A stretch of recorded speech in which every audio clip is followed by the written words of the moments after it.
Olá, eu, Luiz Felipe, juntamente com João Vitor, Luiz Felipe, Marcela, Maria Paula e Mauro, vamos apresentar o nosso trabalho de filosofia das teorias de conhecimento, racionalismo e empirismo.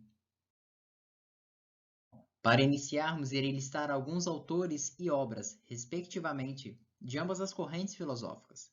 Começando pelo racionalismo, temos René Descartes, com o Discurso do Método, Baruch Spinoza, com o livro Princípios da Filosofia Cartesiana, Leibniz, com os novos ensaios sobre o entendimento humano, John Locke, com o ensaio acerca do entendimento humano, Francis Bacon, com a obra Novum Organum, e David Hume, com o Tratado da Natureza Humana. Agora um pouco mais sobre René Descartes. Seu ponto de partida foi a negação. Ele começou a questionar, a duvidar de tudo, que, inicialmente, seria verdadeiro.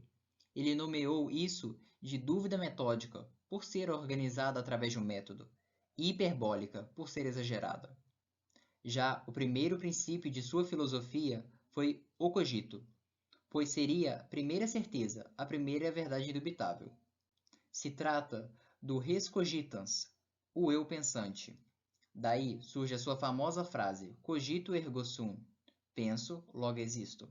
Através de seu dualismo corpo e mente ou corpo e consciência, cogito, que seriam ligados, ele concluiu que, já que ele pensa, ele seria algo, tendo assim a certeza de sua existência. A resistência é uma coisa extensa, onde o corpo é a realidade desse mesmo onde é a matéria, onde quer dizer que está no espaço com modificações ou modos, onde as principais características é que ela é imperfeita, extensa, finita e dependente. Já a res cogitans, que é uma coisa pensante, o sujeito pensante, que encontra o obstáculo numa res extensa, onde suas principais características é que ela é imperfeita, finita e dependente. As duas teorias vêm do mesmo autor, René Descartes. Ideias inatas é a concepção de que alguma ideia ou conhecimento divinos, conteúdos mentais estão presentes desde o nascimento, isto é, não são adquiridas ou apreendidas. Existem três tipos de ideias: habilidades específicas, músicas e matemática, vocações, curar e ensinar, e traços de personalidades marcantes, como a agressividade e a paciência. Argumento do sonho e do gênio maligno.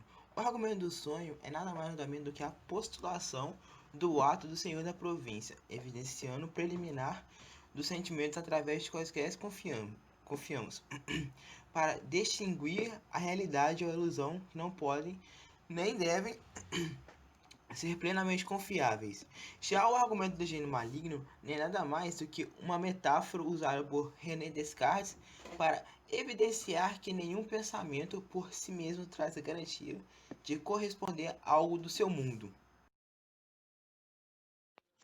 Descartes acreditava que através de quatro regras era possível chegar à verdade e ao conhecimento verdadeiro, através de seu método cartesiano. A primeira regra era a evidência. Nela sugere a ideia de certeza, ou seja, não falar que um conhecimento é verdadeiro sem que tenha clareza e certeza. A análise consiste em dividir um problema em diversas partes ou etapas, objetivando uma melhor análise. Na síntese, há uma análise de um determinado problema, sempre indo do mais simples ao mais complexo de suas partes. A enumeração consiste na enumeração das etapas de um determinado problema, visando ter um melhor resultado para assim chegar ao conhecimento verdadeiro. O conceito de mônada ou monadologia foi criado por Leibniz, que acreditava que a vida existia em todo lugar e em todo o universo, após a criação do microscópio. Ele afirmava que o universo era composto por várias unidades de vida, chamadas de mônadas. A mônada é um átomo vivo. Essas são ativas e conscientes. Como as mônadas possuem consciência, elas variam em clareza e pensamento, possuindo assim diferentes níveis de consciência, que assemelha a uma hierarquia da natureza. Como, por exemplo, os humanos possuem mônadas com mais clareza de pensamento que os animais, insetos, micróbios e plantas, sendo inferior apenas a Deus. Como as mônadas diferem em clareza em pensamento, elas procuram clarear seus pensamentos em busca de realização. Como a natureza é formada por mônadas, Leibniz conclui que a natureza busca por realização. Racionalismo radical. Baruch critica as superstições religiosas. Para ele, Deus, matéria e mente é a mesma substância. Ou seja, Deus e natureza são dois nomes para a mesma coisa. Ser e ser percebido.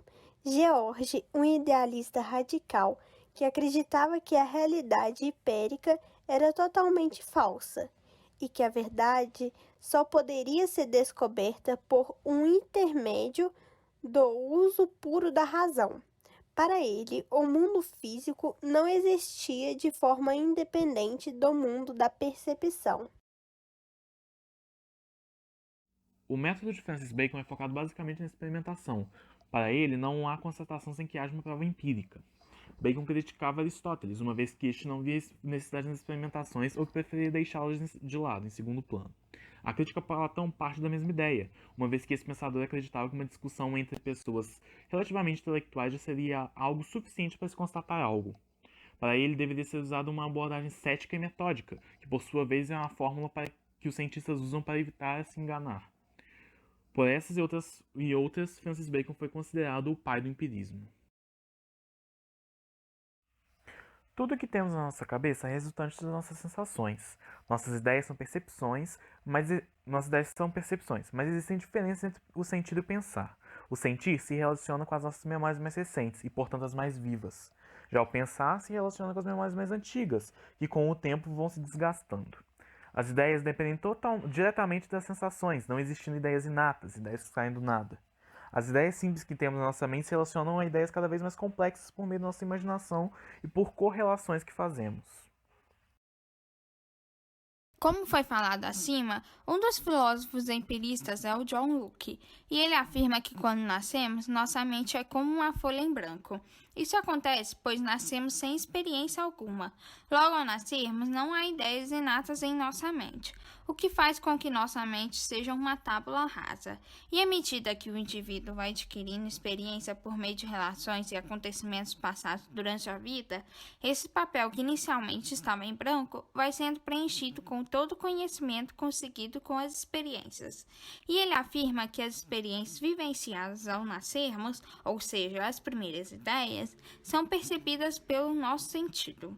Para Locke, o nosso cérebro faria uma classificação das coisas que experimentamos em as qualidades sensoriais primárias, entendida como sendo o peso, a forma, o movimento, ou seja, os objetos em si, e do que seriam as qualidades sensoriais secundárias, como calor, frio, doce ou salgado. Logo, as sensações que os objetos nos passam em uma experiência. Outro filósofo empirista é o David Hume, e ele criou uma teoria da causalidade, que defende que os seres humanos têm o hábito de perceber as similaridades em fenômenos que ocorrem cotidianamente. E para ele, esta percepção não é um evento racional, e sim um evento psicológico. A conclusão dele foi que a causalidade não existiria no mundo natural, logo abrindo espaço para a incerteza do mundo que nos rodeia, de modo que só seria possível aproximarmos sobre o que realmente pesquisamos. Uma vez provocando a possibilidade da incerteza, de não termos a certeza de que as coisas podem acontecer, Hume aplica a teoria indutivista, que é o emprego da matemática a partir dos cálculos de probabilidade. Logo, supomos que o Sol irá nascer amanhã baseado no que vimos hoje, ontem, anteontem e assim vai. Porém, não temos a certeza disso, e a conclusão é que só podemos calcular as chances de que os fenômenos podem acontecer. Então, esse foi o nosso trabalho, e em nome de todo o grupo, agradeço pela atenção. Muito obrigada.